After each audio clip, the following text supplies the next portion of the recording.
On n'a jamais vraiment parlé du bilan de Macron dans cette campagne. On l'a présenté comme le seul qui pouvait tenir la route à peu près. Les mots n'ont plus vraiment de sens, hein. On te fait la soupe aux mots comme ça, qu'on aligne les uns après les autres pour dire que finalement on va être le président de tous les Français. Puis dès le lendemain, Bruno Le Maire, dans une interview, qui dit on va peut-être devoir passer, on ne s'interdit pas de passer la réforme des retraites en 49.3. Macron ne fera probablement pas le même score que la dernière fois. Je pense que là, c'est pas possible. Si la gauche, avec Jean-Luc Mélenchon, arrive à faire déplacer des abstentionnistes, il peut y avoir un très bon score pour la France insoumise. Donc c'est astucieux de transformer cette élection législative qui était finalement un passage de douane, un peu après la présidentielle avant, en un troisième tour. Je trouve ça extrêmement astucieux. Bonjour à toutes et à tous et bienvenue dans ce nouvel Instant Porcher. 2 jours après l'élection présidentielle, nous nous retrouvons sur le média pour décrypter cette actualité bouillante en direct sur Facebook et avec Thomas. Alors bien évidemment, aujourd'hui nous allons revenir sur cette élection présidentielle, en tirer un bilan. Nous évoquerons aussi l'enjeu de ce fameux 3e tour, les législatives, pour lesquelles les opposants à Emmanuel Macron ont déjà lancé leur campagne. Et enfin, nous reviendrons sur la montée effrayante du RN en France et sur le plan de Marine Le Pen pour les échéances à venir. On décrypte tout ça avec Thomas, c'est l'Instant Porcher.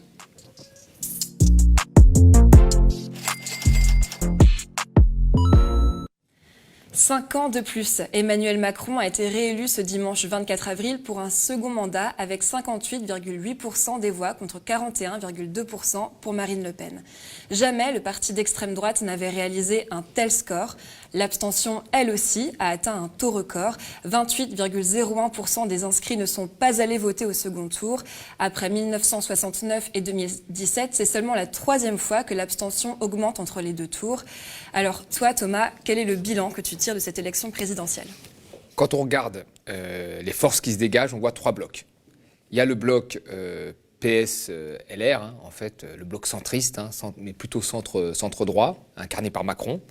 Il y a le bloc extrême droite, Le Pen en tête avec Zemmour, et puis il y a le bloc gauche un peu plus radical, Jean-Luc Mélenchon en tête, et puis ce qui reste derrière, avec le PS, qu'on ne sait pas vraiment où placer entre le bloc centriste et le bloc de gauche. Donc on a 3 blocs quasi égaux, autour de 30% les 3, qui se partagent le pays. C'est ça qui se passe, vous voyez ?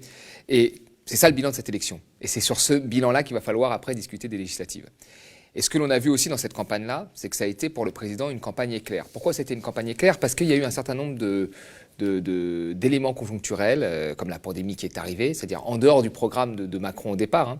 La pandémie qui est arrivée, la guerre en Ukraine, et Macron a su jouer de ces éléments comme un élément central de la stabilité. C'est-à-dire en disant, voilà, le conjoncturel, tout ce qui est autour, tout ce qui ne dépend pas de moi, de mes réformes, de mon programme, est en train d'être très... très peu sûr. Donc moi, vous avez vécu une partie de la pandémie avec moi. Vous voyez ce qui se passe avec la guerre en Ukraine avec moi.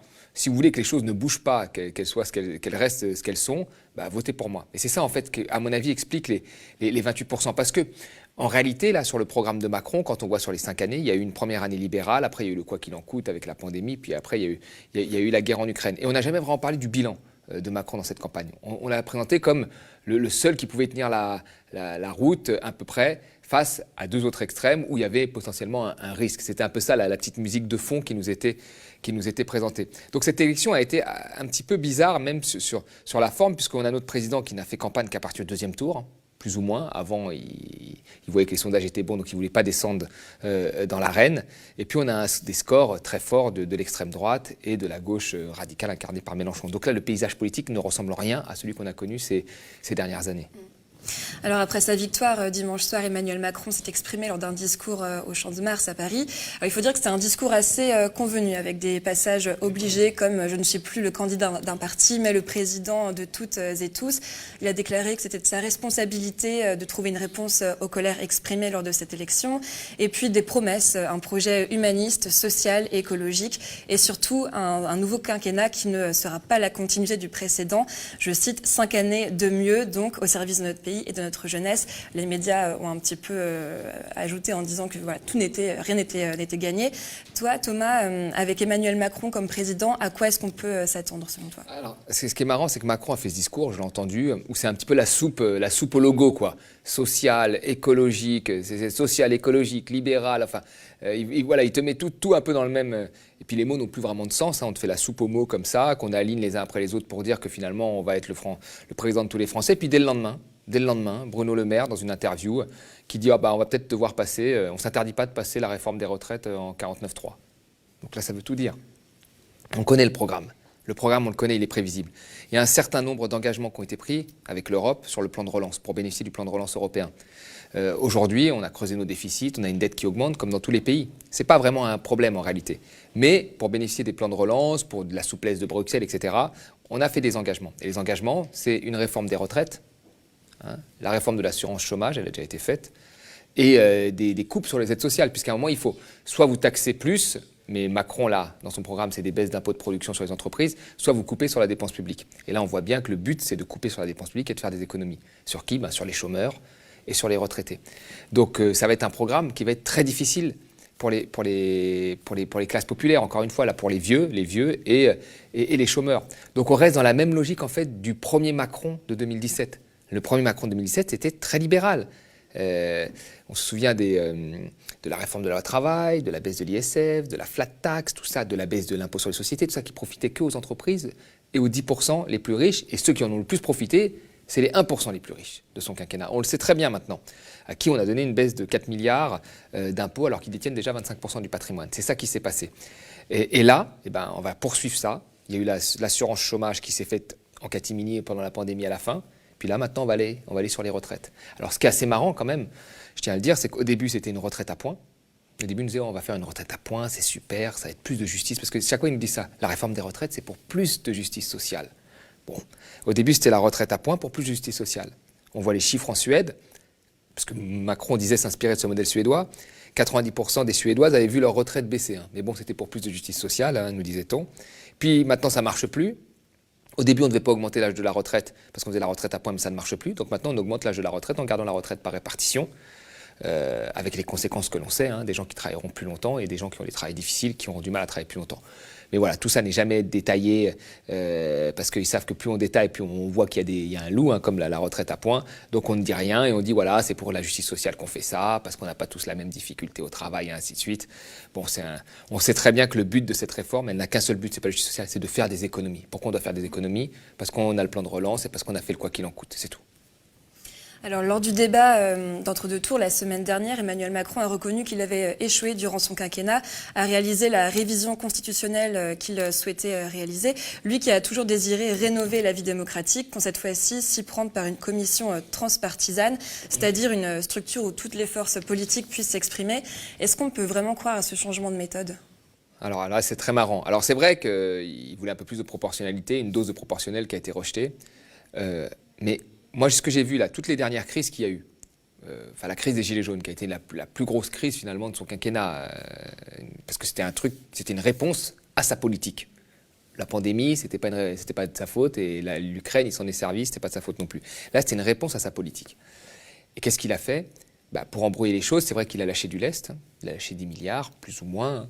Il a un peu freiné les réformes, hein, plus ou moins. Puis il a organisé un grand débat, une espèce de grande discussion pour montrer qu'il est sur le terrain, un débat qui était complètement biaisé, parce que les questions étaient biaisées. Les questions, c'était des questions en fait dans un cadre, en fait, donc qui ne pouvaient amener qu'à une seule réponse, qui était assez proche de la réponse que voulait Emmanuel Macron. C'était pas des vraies questions en disant voilà, voulez-vous qu'on investisse dans l'hôpital? Enfin, c'est toujours les choses, sachant que la dépense publique est déjà la plus élevée en France, ou voulez-vous que nous coupions? C'était un peu ça les questions, des questions très orientées. Donc la conclusion était toujours une conclusion Macron compatible. C'était ça le grand débat. Mais ça a un peu fonctionné, les médias ont aimé, etc. La Convention citoyenne pour le climat, c'était pareil. Le but, c'était de faire participer des citoyens, etc., pour donner l'impression qu'on fait participer des gens. Et puis, ils pensaient que derrière, ils allaient se taire et qu'ils n'allaient rien récupérer. Sauf que là, ils se sont pas tus. Hein. Même Cyril Dion, etc., les gens sont montés au créneau pour dire qu'ils n'avaient pas respecté ça. Donc moi, quand je vois un président qui a utilisé, en fait, on va dire, la participation citoyenne pour à chaque fois la flouer plus ou moins, ou pour servir son intérêt, pour faire genre, en fait, et pas plus, pas pour infléchir sa politique. Quand je vois un président jupitérien qui a pris pendant la crise sanitaire des décisions quasiment seul, dont on attendait les 20 heures pour savoir ce qu'il allait dire, et que lui, on nous disait qu'il lisait plein de papiers épidémiologiques, de grands médecins pour prendre sa décision, et qu'il décidait avec un petit conseil comme ça, scientifique, ou avec des conseillers privés de McKinsey, j'ai du mal à croire que là, il changerait et qu'il laisserait les citoyens s'exprimer. Et puis les rares fois où ils se sont exprimés, comme dans la Convention citoyenne pour le climat, il ne les a pas écoutés. Donc j'ai du mal à croire ça. Quant à sa commission transpartisane, c'est une énième commission. Enfin, après le Covid, il nous avait dit Macron, vous allez voir, le gouvernement va complètement changer, ça va être un grand gouvernement d'union. Il nous a mis Castex. Bon, je ne sais pas en quoi c'est un grand gouvernement d'union. Donc je pense que je ne m'attends pas à grand-chose. Je veux dire, je ne m'attends pas à grand-chose. C'est comme pour les premiers ministres, là on discute beaucoup. Il faudrait que ce soit une femme de gauche, et puis on voit qu'une femme de gauche, c'est Elisabeth Borne. Bon, je ne savais pas qu'elle était de gauche, mais bon, voilà, donc ça restera très conventionnel, dans les limites de l'acceptable de la Macronie, c'est-à-dire quelqu'un du PS qui est déjà converti à Macron. Donc ça ne va pas être une grande révolution, comme il l'indique. Ça, j'ai du mal à le croire. Merci Thomas. Alors, tout n'est pas perdu. Ce sont les mots qui sont sur toutes les bouches, du moins sur celles des opposants à Emmanuel Macron, qui ont déjà lancé leur campagne pour les législatives. Alors, les législatives qui auront lieu le 12 juin prochain et auxquelles déjà 67% des personnes interrogées souhaitent voir perdre la République en marche afin qu'Emmanuel Macron ne puisse pas appliquer son programme. Et c'est dans ce contexte que Jean-Luc Mélenchon a invité tout le monde à voter pour lui aux élections législatives afin de devenir le Premier ministre. Regardez. Je suis venu ce soir vous dire une chose. Je demande aux Français de m'élire Premier ministre. Je leur demande, pour m'élire Premier ministre, d'élire une majorité de députés insoumis. Insoumis et Union populaire. Et j'appelle tous ceux qui veulent rejoindre l'Union populaire, c'est-à-dire l'essentiel de son programme, à se joindre à nous pour cette belle bataille. Il y a donc un troisième tour. Il n'y a pas seulement un deuxième tour. Il y a un troisième tour. Alors Thomas, que penses-tu de cette proposition de Jean-Luc Mélenchon ? Alors je trouve que Jean-Luc Mélenchon a raison de faire ça. C'est très malin. Parce que rappelons quand même, quand on voit en fait les scores de Jean-Luc Mélenchon, il a réussi à faire voter des électeurs qui s'abstenaient habituellement. C'est-à-dire qu'il a réussi à faire déplacer dans les urnes des populations qui s'abstenaient. On sait que le grand vainqueur des élections législatives, c'est toujours l'abstention. Personne ne vote vraiment. Enfin voilà, ce qui a permis à Macron, d'une manière phénoménale, d'avoir une majorité à l'Assemblée. Enfin, moi, je me souviens, là où j'habite, il y a des gens qui ont fait campagne, etc. Et puis, on ne savait même pas qui allait se présenter à La République En Marche.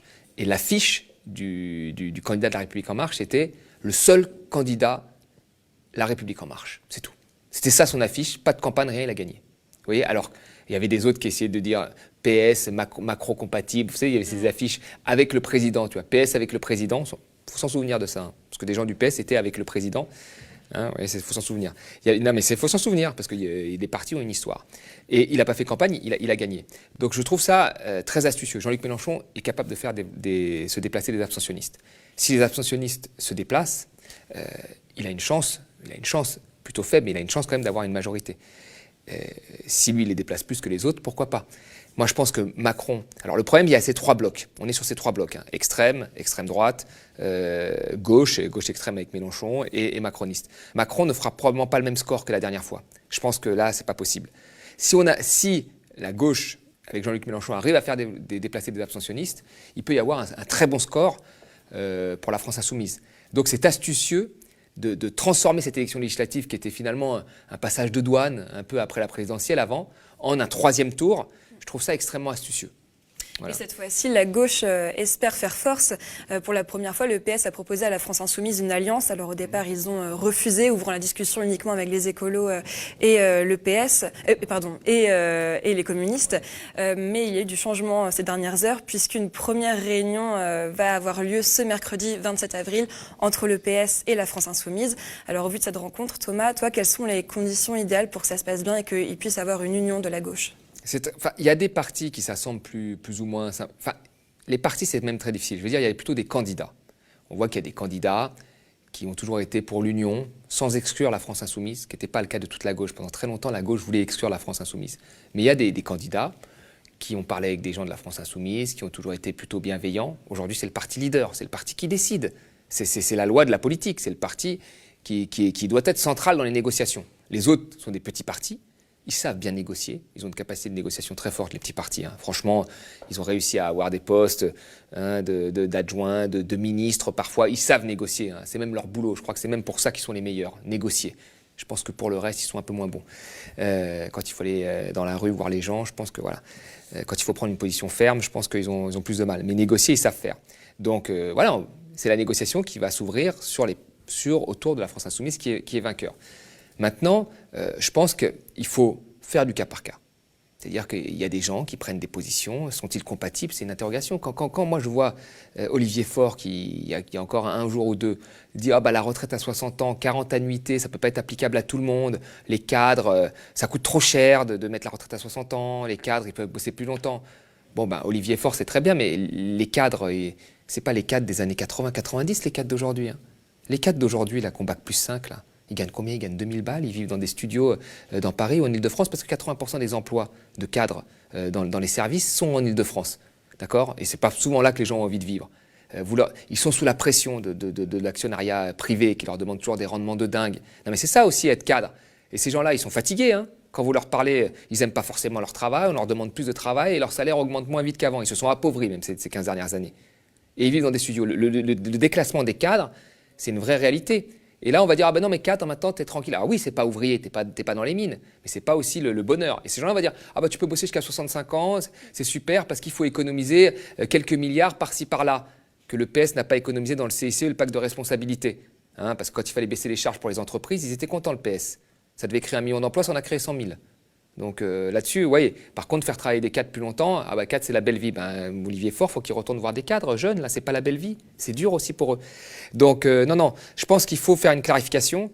Je veux dire, que le PS s'intéresse à la retraite, moi je trouve ça grave, parce que normalement, la baisse du temps de travail, le fait de pouvoir avoir une retraite digne, partir tôt, pouvoir profiter de la fin de vie, voir ses petits-enfants, voyager pour les classes. Les gens parfois n'ont pas le temps de voyager et ainsi de suite. C'est quelque chose normalement qui devrait faire, qui devrait être un sujet d'alliance entre partis de gauche et pas un sujet de négociation. Et lui impose cette négociation. Donc il faut faire, je pense, du cas par cas. Il y a des gens qui sont au PS qui sont compatibles, pour x, y raison, et il y en a d'autres. Est-ce qu'ils vont servir la cause ou faire du mal? C'est la question qu'il faut se poser. Et s'ils vont faire du mal, leur avenir est au centre. Et c'est pas très grave. Monsieur Rebsamen, il est au PS, il a dit qu'il votait Macron. Son avenir est au centre. Il n'y a rien de grave. Carole Delga, elle est contre Mélenchon. Son avenir était peut-être ailleurs, où le PS doit encore se scinder, parce qu'il s'est déjà scindé 18 fois pour se revendre à tout le monde. Mais là, il doit peut-être se scinder pour aller se revendre à Macron. Et c'est pas très grave. C'est une clarification qui est juste nécessaire pour que les choses puissent avancer. Merci Thomas. Avec 41,45% des voix, Marine Le Pen a réalisé le score le plus élevé de l'extrême droite dans un second tour. Alors qu'elle a été battue par Emmanuel Macron, elle s'est réjouie du score qui représente, selon elle, une excellente victoire. Alors Thomas, comment expliquer cette progression de l'extrême droite en France depuis 2002 ? Alors c'est intéressant, même j'irai plus loin. Allons avant, parce que l'extrême droite était à 1% dans les années 80. Là, elle fait 41%. Alors moi, cette progression de l'extrême droite n'est pour moi pas due du tout au talent de la famille Le Pen. Parce que Le Pen, c'est quand même un héritage. Vous savez, la vraie question, c'est si elle ne s'appelait pas Le Pen, aurait-elle fait un meilleur score? Le Pen, c'est un nom, c'est un héritage, c'est une histoire, c'est l'histoire d'un parti, etc. Donc, vous voyez, malgré ça, elle a augmenté dans les scores. Alors que pour moi, c'est un inconvénient. C'est une entreprise familiale, on a vu avec la nièce, etc. Donc, il y a eu plein d'histoires avec les financements, etc. Et malgré tout, elle fait un score élevé. Et elle s'est effondrée aux 2 débats. Le débat de 2017, c'était la sortie de l'euro. On a vu qu'elle ne connaissait pas bien, elle n'était pas compétente techniquement. Puis le débat de cette année, elle a voulu faire la bonne élève. J'avais l'impression, moi, de voir un prof avec son élève. C'est-à-dire qu'elle voulait citer des chiffres, elle voulait être crédible, elle voulait être gentille, elle voulait donner l'impression qu'elle était parfaitement acceptable comme une bonne élève. Elle ne regardait pas Macron droit dans les yeux. Donc, elle n'est pas forte, elle n'est pas très forte. Et puis, pendant le quinquennat, pendant un certain temps, on ne l'a pas trop vue. On l'a vu revenir en campagne, mais elle n'est pas extrêmement forte en réalité. Alors comment expliquer qu'elle fasse 41% des voix, qu'elle soit constamment au second tour? Ce n'est pas sur le Front National qu'il faut aller chercher, c'est la politique qui a été menée ces 30 dernières années. Partout où il y a eu des politiques libérales qui ont été menées, partout, et en premier lieu 2 pays, le Royaume-Uni et les États-Unis, vous avez l'extrême droite qui a monté. Trump, il a fait sa politique là-dessus. Il a fait sa politique contre l'immigration dans les États du Sud, avec le mur, avec le Mexique. il a fait sa politique contre la mondialisation chez les États plutôt industriels, qui avaient vécu la désindustrialisation. C'est à peu près ce que fait Marine Le Pen. Et c'est ce qu'a fait le Brexit aussi. Ils l'ont fait contre les Européens de l'Est, travailleurs détachés, etc., et contre l'Europe. Donc on voit bien que ce qui a profité aux extrêmes, et en Italie c'est pareil, en Italie vous aviez à un moment des politiques qui avaient été menées par l'Italie, bien en amont de celles qui ont été menées en France, comme la réforme du marché du travail italien, comme les privatisations, etc. Et tout le monde nous disait que l'Italie était un pays qui faisait des grosses réformes quand nous, on n'osait pas les faire, c'est à peu près ça qu'on nous disait. Et bien qu'est-ce qui a eu à un moment un score très énorme? C'était Salvini. Donc partout où vous avez des politiques libérales qui passent, et la France n'y a pas échappé, parce que je rappelle quand même qu'entre 2000 et 2015, vous avez eu 165 réformes du marché du travail. 165 en France, c'est la Commission européenne qui les note. D'accord? Pour quel effet? Rien, à part flexibiliser le marché du travail. Quel impact ça a eu? Sur l'hôpital, vous avez eu toutes les coupes que nous connaissons maintenant, qui a affaibli l'hôpital. Voilà. Il y a eu des coupes, il y a eu des réformes qui ont été faites en France, contrairement à ce qu'on nous dit. Et ces réformes-là, elles créent des inégalités. Les inégalités ont augmenté partout, elles ont augmenté plus vite ailleurs qu'en France, mais elles ont augmenté quand même très fortement en France. Et à partir du moment où vous augmentez des inégalités, vous avez ce que Chirac appelait la fracture sociale.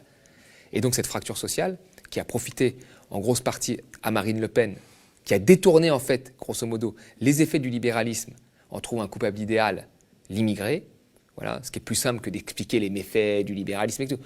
L'immigré, a réussi en fait à monter dans les pourcentages à cause de ça, pas grâce à elle ou au fait qu'elle ait progressé, parce qu'il n'y a aucune finalement, on va dire même sur son programme, il n'y a aucune colonne vertébrale, ça change constamment. On veut sortir de l'euro il y a 5 ans, maintenant on veut rester dans l'Europe, donc on accepte Maastricht, on veut rembourser la dette, etc. Enfin, tout change constamment. Vous voyez? Donc on se rend bien compte que voilà, ce qui alimente le Front National, le carburant du Front National en premier lieu, c'est le modèle libéral. Et Macron. Et c'est Macron qui a d'ailleurs réussi à faire gagner des millions de voix à Marine Le Pen à cette deuxième élection, alors qu'il nous avait promis que le FN allait mourir. Alors on l'a dit, tout le monde est dans les starting blocks pour les élections législatives. De son côté, comment ça se passe pour Marine Le Pen? Quel est son plan? Alors là, j'ai découvert que Marine Le Pen a repris la stratégie finalement de Jean-Luc Mélenchon, d'essayer de jouer le 3e tour aux législatives. Je pense que voilà, elle reprend cette stratégie-là, mais ça ne va pas être si évident que ça, parce que là, il y a vraiment ces 3 blocs. Donc on va voir, mais elle reprend clairement la stratégie de je suis la première femme d'opposition, avec moi c'est l'opposition, à Macron pendant tout le quinquennat. Alors que réellement, elle n'avait pas de groupe à l'Assemblée. Mais on l'entendait moins. Tout au long du quinquennat, on ne l'a pas trop entendu. Elle a repris la campagne à la fin. Elle a fait une campagne plutôt astucieuse parce qu'elle avait quand même Zemmour dans les pattes en allant sur le pouvoir d'achat et en laissant toute la partie, on va dire, immigration à Zemmour. Ce qui a été astucieux et ce qu'il faut reconnaître en termes de stratégie politique. Mais après, voilà. Maintenant, là, je pense qu'elle veut faire du Mélenchon, mais je ne sais pas. En général, on se rend bien compte que sur toutes les élections que fait le FN, en dehors de la présidentielle, elle a du mal quand même à gagner. Voilà. Merci beaucoup Thomas. Merci beaucoup de nous avoir suivis sur ce Facebook Live. L'émission sera disponible dès ce soir sur notre page YouTube. Et si vous nous regardez aujourd'hui, c'est que vous avez choisi une information différente, indépendante. Alors j'en profite pour vous dire que le média a toujours besoin de vous. Si vous voulez nous aider, rendez-vous sur lemediatv.fr/soutien. Merci encore de nous faire confiance. On se donne rendez-vous la semaine prochaine pour un nouvel Instant Porcher. D'ici là, portez-vous bien et je vous dis à bientôt sur Le Média.